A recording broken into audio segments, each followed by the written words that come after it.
Ang mga kwento ng unos at pagsubok ay bahagi rin ng ating kasaysayan. At dito sa Malabon, meron akong kwento.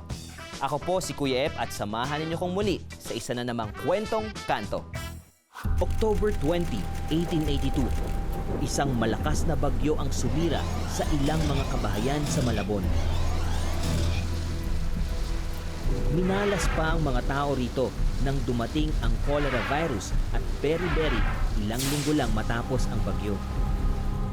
Marami ang namatay sa epidemic na ito, kaya naman napilitan ng pamahalaan ng Kastila na maghukay ng malaking libingan para sa mga biktima nito. Dahil sa mga hindi inaasahang pangyayari sa Malabon, inaprubahan ng mga Agustinian priest ang pagpapatayo ng mga bahay para sa mga naulila ng trahedya. Hindi kalaunan ay tinawag itong Asilo de Huerfanos. It was February 1, 1890 when it was officially inaugurated as an orphanage and as a school for boys and girls.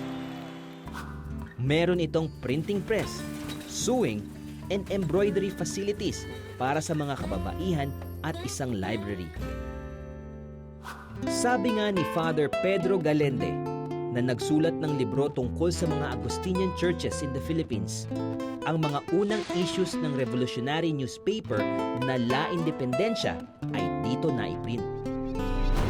Pero sabi naman ni Nonoy Marcelo, isang Filipino cartoonist from Malabon, La Libertad ang nailimbag dito.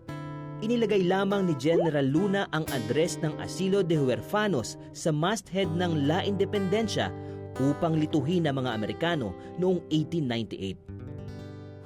But just as the Agustinians had started to reap the first fruits of their printing press, the revolution broke out. Naagaw ng grupo ni na General Aguinaldo ang lugar at tuluyang nasira nang magsimula ang Philippine-American War. At ang pangarap na sinimula ng mga pari ay tuluyan ng naglaho. Masaya man o malungkot, good news or bad news, anumang kwento ng tagumpay o kabiguan, ang lahat ng ito ay mananatiling malaking bahagi ng mga kwentong kanto ng ating kasaysayan.